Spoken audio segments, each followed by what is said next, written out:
दोस्तों, एक लड़की की शादी कल के डेट में होती है, लेकिन बारात आज ही आ जाती है। और जब घर के नज़दीक आ जाती है तो फिर लड़की वालों को पता चलता है कि ये तो बारात आ गई है। अब दोस्तों, उसके घर पे हंगामा मच जाता है, क्योंकि कोई इंतजाम नहीं। जाहिर सी बात है, शादी अगर कल के डेट में हो तो आज पूरा इंतजाम कैसे होगा। अब वो लोग जाते हैं और लड़के वालों से रास्ते में ही मिलते हैं और कहते हैं कि आप लोग आज कैसे आ गए, शादी तो कल है। वो लोग कहते हैं नहीं, शादी आज है। फिलहाल अब वो लोग जीत पर अड़ जाते हैं, कहते हैं कि अगर हम आ ही गए हैं तो ये बारात वापस नहीं जाएगी, तुम लोगों को हमारा स्वागत करना ही पड़ेगा। लड़की वाले कहते हैं कि हम कैसे इंतजाम करेंगे आप लोगों के खाने पीने का, कोई 2-4 लोगों की तो बात है नहीं, आप 100-150 लोग यहाँ पर आ गए हैं, हम क्या करें, कैसे करें। दोस्तों, लेकिन अब लड़के वाले जो है उनका अलग ही शान था, अलग ही रुतबा था, पूरी बारात लेकर आ गया था। वो बोले जो भी हो, अगर शादी करनी है तो आज ही आप लोगों को हमारा इंतजाम करना पड़ेगा। अब दोस्तों, हंगामा मच जाता है, बवाल मच जाता है, लेकिन आखिरकार गलती किसकी थी, डेट कौन भूल गया था, फिर इसका सॉल्यूशन क्या निकलता है। दोस्तों, बहुत ही रोचक, बहुत ही रोमांचक कहानी है। आइए जानते हैं पूरी कहानी इस वीडियो में। लेकिन वीडियो में आगे बढ़ने से पहले बस वही रिक्वेस्ट कि वीडियो को लाइक कर दीजिए, चैनल को भी सब्सक्राइब कर लीजिए ताकि मेरा हौसला बढ़ता रहे। दोस्तों, एक कहानी है गोरखपुर की। एक लड़का जिसका नाम मोहनलाल होता है, उसकी शादी एक लड़की जिसका नाम कविता होता है उससे तय होती है। अब शादी थी 22 मई को, लेकिन लड़के वाले जो है बारात लेकर 21 मई को ही पहुंच जाते हैं। और जब बारात घर के नज़दीक पहुंच जाती है, यानी कि लड़की के घर के 3-4 किलोमीटर दूर एक बाजार होता है, वहां पर जाकर सारे लोग इकट्ठा होते हैं कि बाकी जो पीछे के लोग हैं वो भी आ जाएं, उसके बाद हम लोग चलते हैं लड़की के घर पर बारात लेकर। अब दोस्तों, तभी जो है, जो लड़की का भाई था उसका नाम राकेश होता है, वो किसी काम से बाजार गया हुआ था। लेकिन जब वहाँ पर देखता है कि जो मोहनलाल के पिताजी थे, यानी जो लड़का था मोहनलाल, उसके जो पिताजी थे, उनको देखता है तो पहचान जाता है। उसके बाद उसके भाई को देखता है तो भी पहचान जाता है। अब धीरे धीरे वो जो है उस कार को देखता है जिसमें मोहनलाल बैठा हुआ था दूल्हा बनकर। जब वो देखता है तो उसका माथा ठनकता है। उसके बाद वो फौरन भागा भागा अपने घर पर आता है और अपने घर वालों से बोलता है कि जिससे हमने कविता की शादी तय कर रखी है, वो लोग तो कहीं शादी करने जा रहे हैं। अब उसे ये समझ में नहीं आ रहा था कि क्या पता वो लोग यहीं पर आ रहे हों। अब दोस्तों, उसके बाद उसके घर पे जो भी रिश्तेदार थे और जो भी गांव के आसपास पड़ोस के लोग थे, हंगामा मच जाता है। प्रधान जी जो थे उनको बुलाया जाता है, उनसे सारी बातें बताई जाती हैं। कुछ लोग कहते हैं, अरे क्या पता यार, डेट भूल गए हों और यहीं पर आ रहे हों, तू कह रहा है कहीं और जा रहे हैं। दोस्तों, फिलहाल जो है 10-20 लोग जाते हैं और जिस कार में मोहनलाल बैठा था दूल्हे की गाड़ी को घेर लेते हैं। अब दोस्तों, जब मोहनलाल इनको पहचानता है तो बोलता है, क्या बात है, आप लोग ऐसे क्यों घेर कर खड़े हो गए। तो जो राकेश था या उसके जो घर वाले थे, उन्होंने बोला कि तुम कहाँ शादी करने जा रहे हो। तो बोला, क्या बात कर रहे हो, आप ही के घर पर तो आ रहे हैं। फिर वो लोग बोले कि यार, शादी तो कल है, तुम आज बारात लेकर कैसे आ गए। तो उसने कहा, नहीं, आज ही शादी है, कैसे आप लोग कह रहे हो कल शादी है। फिर उन्होंने बोला कि आपको जो कागज़ पर लिख कर दिया गया था, क्योंकि दोस्तों जब पंडित जी डेट रखते हैं शादी का तो सेम टू सेम 2 कागज़ पर उसी वक्त लिख देते हैं, एक लड़की वालों को दे देते हैं, एक लड़के वालों को दे देते हैं। तो ये लोग कहते हैं कि वो कागज़ दिखाओ जिसको पंडित जी ने लिख कर दिया था।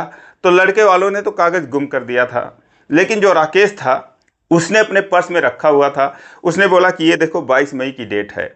अब दोस्तों, ये है 2005 की बात। उस समय जो है कार्ड वगैरह बहुत कम ही छपते थे और लोग शादी के नाम पर एक हल्दी का गांठ दे देते थे और वहीं पर निमंत्रण बता देते थे कि ये लो, ये हमारा न्योता है, फला तारीख को शादी है। तो हल्दी का एक पीस देकर उनको अपना डेट बता देते थे। अब कोई लिख लेता था और कोई जो है नहीं लिखता था। तो जो लड़के वाले थे वो 21 तारीख को पूरा हल्दी बांट दिए और जो लड़की वाले थे वो तो भाई एक्चुअल डेट तो 22 मई का था, वो 22 मई को अपना पूरा न्योता बांटे थे। तो दोस्तों, शादी 22 मई को थी। अब ये लोग 21 मई को ही बारात लेकर निकल पड़ते हैं और उसके बाद जब वहाँ आते हैं तो ऐसी ऐसी घटना हो जाती है। फिलहाल जो लड़के वाले हैं वो कहते हैं कि भाई अब जो भी हो गया, हम यहाँ पर आ गए, अब भाई हमारा तुम लोग स्वागत करो और शादी आज ही होगी। अब जो राकेश था, उसके पिताजी थे या जो उसके अन्य रिश्तेदार थे, क्योंकि धीरे धीरे गाँव के बहुत सारे लोग आ गए, औरतें भी आ गई कि भाई शादी कल है, बारात आज ही आ गई है, चलो बारात देखने, चलो दूल्हे को देखने। तो बाजार में पूरा तमाशा खड़ा हो जाता है, जितने बाराती आए थे उतने ही घराती हो जाते हैं। तो इस तरीके से वहाँ पर खूब हंगामा हो रहा था। तो राकेश ने बोला, भाई कि हमारे पास तो कोई जादू की छड़ी है नहीं कि इसको घुमा दिया तो बिस्तरा लग गया, उसको घुमा दिया तो खाना बन गया, उसको घुमा दिया तो मंडप लग गया, कैसे हम शादी करेंगे। और उसके बाद आप लोग कोई 2-4 लोग तो हैं नहीं, 10 लोग तो हैं नहीं, कम से कम आप लोग 100-125 लोग हैं, क्योंकि 100 बाराती थे, 10-20 बाजे वाले थे, तमाम लोग थे, ड्राइवर वगैरह थे। तो उसने बोला कि हमारे लिए तो पॉसिबल नहीं है कि हम आप लोगों का इंतजाम करें। लेकिन जो मोहनलाल के पिताजी थे, उसके रिश्तेदार थे, उन लोगों ने कहा कि भाई आज शादी तो आज ही होगी, कैसे भी करके होगी, और आप लोग जो है लड़की वाले हैं तो लड़की वालों को झुकना पड़ता है। ये बात सुनकर जो राकेश के पिताजी थे, यानी कि कविता के पिताजी थे, वो दोस्तों वहीं पर झुक जाते हैं, बोलते देखो मैं झुक गया। अब झुकने से भी कोई व्यवस्था हो जाए तो भाई मैं तो झुकने के लिए भी तैयार हूँ, लेकिन झुकने से तो व्यवस्था हो नहीं जाएगी। आप लोगों के ठहरने के लिए, खाने के लिए व्यवस्था चाहिए, तो वो कहाँ से पॉसिबल होगा। अब लेकिन ये लोग जिद पर अड़ जाते हैं, कहते हैं कि शादी होगी तो आज ही होगी, आज ही हमारा स्वागत करो, आज ही हमारे लिए व्यवस्था करो, वरना फिर शादी नहीं होगी। अब दोस्तों जो बारात लेकर आता है उसका तो वैसे ही दिमाग खराब रहता है शान के मारे, तो इन लोगों का दिमाग खराब हो गया था। तभी जो लड़की के पिताजी थे उन्होंने हलवाई को फ़ोन लगा दिया, बोले कि भाई ऐसी सी बात है यार, बारात आज ही आ गई है, तो क्या तुम 2-4 घंटे में और 100-150 लोगों का खाना बना सकते हो। उसने बोला यार क्या बात कर रहे हो, मैं आलू उबाल सकता हूँ, अगर वो लोग आलू खा सकते हैं तो बताइए। अब वो दोस्तों फ़ोन काट देते हैं, क्योंकि वो समझ जाते हैं कि हर कोई यही जवाब देगा, कहीं फ़ोन करने से कोई फ़ायदा है नहीं। फिलहाल वो रिक्वेस्ट करते रहे, लेकिन ये लोग मानने को तैयार नहीं थे। बाजार में तमाशा खड़ा हो गया। अब तभी दोस्तों राकेश का एक दोस्त होता है विकास, वो विकास को फ़ोन करता है कि यार जो शादी कल थी कविता की, यार वो तो आज ही बारात लेकर आ गए हैं, यहाँ पर बड़ी समस्या हो गई है, क्या करें कुछ समझ में नहीं आ रहा है, तू ही कुछ बता, ये लोग ऐसे ऐसे जिद पर अड़े हुए हैं। तो विकास कहता है अच्छा ठीक है, उनको तू 1 घंटे रोक, किसी तरीके से बातचीत कर वहाँ पर, मैं कोई इंतजाम करता हूँ। तो राकेश कहता है यार 1-1 मिनट यहाँ पर काटना मुश्किल है, तो यार 1 घंटे की बात कर रहा है, कैसे भी करके तू जल्दी पहुँच। तो विकास कहता है अच्छा ठीक है, मैं 10 मिनट में बताता हूँ। दोस्तों कोई ऐसी प्रॉब्लम नहीं थी कि जिसका उसके पास समाधान ना हो। वो 10 ही 15 मिनट में वहाँ पर आ जाता है और बोलता है कि ऐसा है कि आप लोगों के हम रहने खाने का इंतजाम कर देते हैं, शादी आज ही होगी। अब सारे लोग उसका मुंह ताकने लगते हैं कि ये क्या कह रहा है। तो राकेश बोला यार क्या कह रहा है। वो बोलता है यार तू शांत रहे, चिंता मत कर, अब मैं आ गया हूँ, इन लोगों का इंतजाम मैंने एक होटल में कर दिया है, वहाँ पर ये लोग रहेंगे, वहाँ पर नाश्ता करेंगे, खाएंगे, जिसके लिए ये परेशान है सारे बाराती, और उसके बाद वहाँ चलकर इनसे बात करेंगे कि करना क्या है। दोस्तों एक होटल का उसने इंतजाम कर दिया था इस बीच में, और होटल से बात कर ली थी होटल वालों से कि ऐसे 100-125 लोग हैं, क्या उनके रहने खाने का इंतजाम कर सकते हो, सारी सुविधाएं उन्हें दे सकते हो। तो होटल वाले ने कहा कि हाँ हो जाएगा।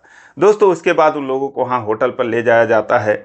वहाँ पर सारी व्यवस्था थी, क्योंकि जो होटल वाला था उसने जो है 2-3 होटलों के स्टाफ को बुला लिया था, किसी ने कुछ बना दिया, किसी ने कुछ बना दिया, इस तरीके से नाश्ता तैयार हो गया। सारे लोग नाश्ता करके संतुष्ट हो गए और उसके बाद खाने का भी व्यवस्था होने लगा। अब जब सारे लोग वहाँ पर स्थिर हो गए दोस्तों, उसके बाद खाना भी लग गया, सारे लोग खाना वगैरह खाने लगे। जब रात को 10 बज गए तब जो है राकेश ने कहा कि अब आप लोग खुश हैं। तो उन लोगों ने कहा कि हाँ हम तो खुश हैं, और हमारे लिए खाने पीने की व्यवस्था हो गया, क्यों नहीं खुश रहेंगे। तो उसने बोला ठीक है, जैसे कि आप लोग आए हैं और यहाँ पर सारी व्यवस्था हो चुकी है, अगर हम चाहें तो अभी लड़की को बुलाकर शादी यहाँ पर करवा सकते हैं, लेकिन आप लोग आए ही हैं पूरी तैयारी के साथ, लेकिन हमारे घर पर देखो कोई है नहीं, अभी रिश्तेदार भी नहीं आए, कल आएंगे सारे लोग तो शादी कल ही होगी, क्योंकि आप लोग जब तक हमारे घर पर नहीं जाएंगे तो हमारी इज्जत कैसे बनेगी, कैसे लोग जानेंगे। तो लड़के वालों ने भी बोला चलो ठीक है, हमें क्या दिक्कत है, हमें तो जो है यही सुविधा जो चाहिए थी वो तो मिल गई है, और उसके बाद कुछ मनोरंजन का भी साधन करवा देते तो सही रहता। तो विकास ने बोला ठीक है, अभी हम मनोरंजन के लिए आप लोगों के लिए ऑर्केस्ट्रा जो सिंगर वगैरह होते थे उस ज़माने में, तो वो हम आप लोगों के लिए व्यवस्था करवा देते हैं, और आप लोग जो है एंजॉय करिए, और उसके बाद कल जो है आप लोग बारात लेकर चले आइए जैसे आज आप लोग आ रहे थे। इन लोगों ने कहा ठीक है, कोई दिक्कत नहीं है।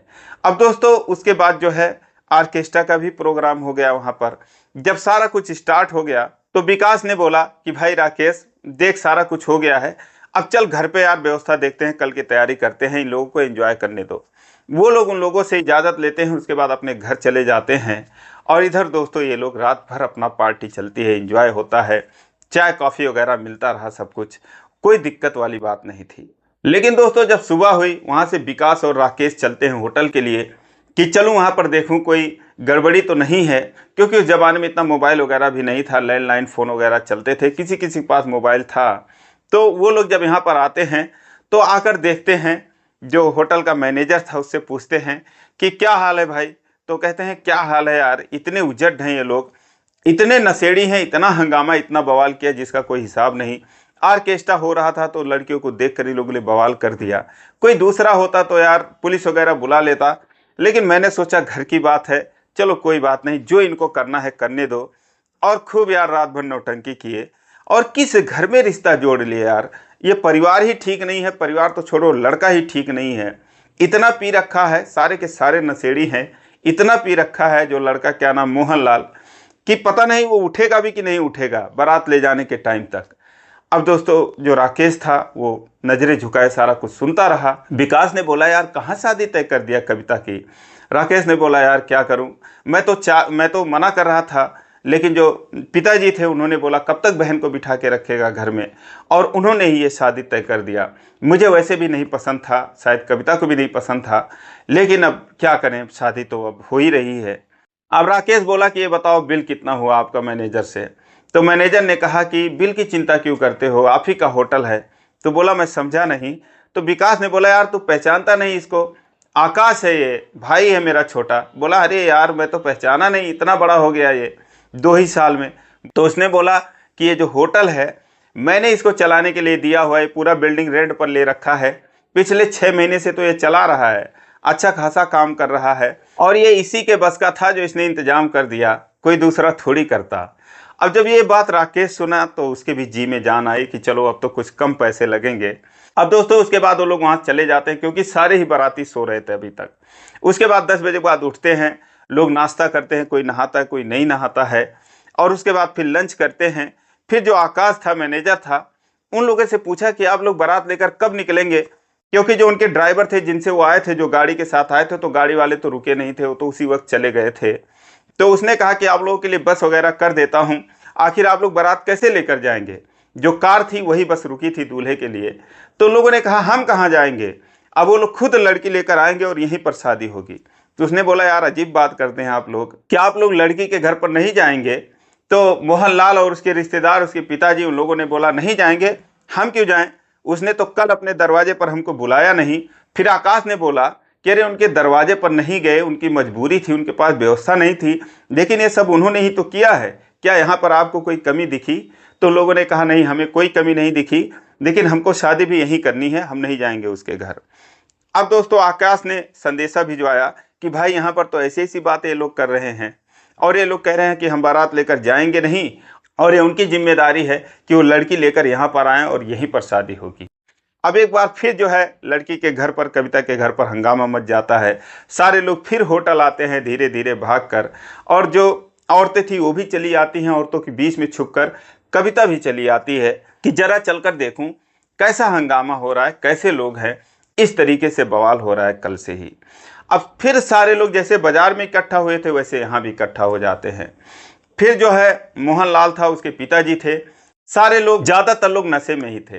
तो वो लोग कहते हैं भाई हम तुम्हारे दरवाजे पर नहीं जाएंगे, तुम लोग यहीं पर लड़की लेकर आओ, यहीं पर शादी करो, यहीं से दुल्हन की विदाई करो, यहीं से हम लोग जाएंगे। अब ये बात सुनकर ये लोग हैरान हो गए, और जो कविता थी वो रोने लगी। जब रोने लगी तो उसके पास जो विकास था वो जाता है, बोलता क्या हुआ कविता तू रो क्यों रही है। तो बोली कि अब क्या बताऊं, मुझे पता नहीं ले जाकर कहाँ ये लोग डुबा रहे हैं, और मैं पहले ही मना कर रही थी इससे शादी करने के लिए, लेकिन अब यही है, देखो मेरी वजह से इतनी दिक्कत हो रही है। तो बोला तू रो मत, लेकिन क्या तू इससे शादी नहीं करना चाहती। तो बोली नहीं करना चाहती थी, लेकिन अब क्या करें, मम्मी पापा माने नहीं, भैया भी मना कर रहे थे। बोला ठीक है अब तू शादी नहीं करना चाहती है, कोई बात नहीं, अब चल के उन सालों को बताता हूँ। फिर वो कहती है नहीं आप कुछ मत कहना, नहीं तो अगर ये शादी नहीं होगी तो पिताजी को हार्ट अटैक हो जाएगा, कल से वो बहुत परेशान है। तो बोलता है कि तू इसकी चिंता मत कर। दोस्तों वो अपने भाई को, जो कि मैनेजर था आकाश को, उसको बुलाता है और कविता से और आकाश की मुलाकात करवाता है। आकाश से बोलता है कि देख आकाश, ये कविता है, मैं इसको जानता हूँ और बहुत अच्छी है, क्या तू इससे शादी करेगा। आकाश कहता है भैया क्यों नहीं करूँगा, मैं तो कर ही लूँगा, क्योंकि विकास ही अपने घर में सबसे बड़ा था, उसके माता पिता नहीं थे, उसी ने ही पूरे परिवार को पाला था और अच्छी खासी जिम्मेदारी के साथ उनकी देखभाल कर रहा था, तो अपने घर का वही गार्जियन था। उसके बाद वो कविता से पूछता है तो कविता भी हाँ में सर हिला देती है। उसके बाद वो राकेश को बुलाता है, कहता है कि भाई देख, लड़का ठीक है नहीं, और जो आकाश है मेरा भाई है वो कविता से शादी करने के लिए तैयार है, तो अब तू बता ये ठीक रहेगा कि नहीं रहेगा। अब राकेश जब सुनता है तो दोस्तों अब उसके आंखों में आंसू आ जाता है। बोलता है यार तू इतना एहसान कर रहा है मेरे ऊपर, मैं कैसे चुका पाऊंगा, लेकिन हम तो तैयार ही हैं, तू आकाश से भी पूछ ले एक बार। विकास कहता है कि मैंने पूछ लिया है, ये दोनों ही तैयार हैं, अब तू जरा एक बार अंकल और आंटी से भी पूछ ले। तो राकेश कहता है कि उनसे क्या पूछना यार, वो लोग मना थोड़ी करेंगे। तो विकास कहता है तो फिर अब ठीक है, अब चल जरा मोहनलाल से मिलते हैं। दोस्तों उसके बाद आकाश, विकास और उसके बाद जो राकेश था, ये तीनों लोग आते हैं उस हॉल में जहाँ पर अभी भी हंगामा मच रहा था। और उसके बाद जैसे ही आते हैं तो इनको देख कर वो सारे लोग कहते हैं हाँ भाई क्या सोच रहे हो तुम लोग। तो विकास कहता है कि बस यही सोच रहे हैं कैसे तुम लोगों का नशा उतारा जाए। अब दोस्तों इतना सुनते ही मोहनलाल का एक जीजा था, बोला तू क्या बात कर रहा है, बारातियों का नशा कैसे उतार सकता है।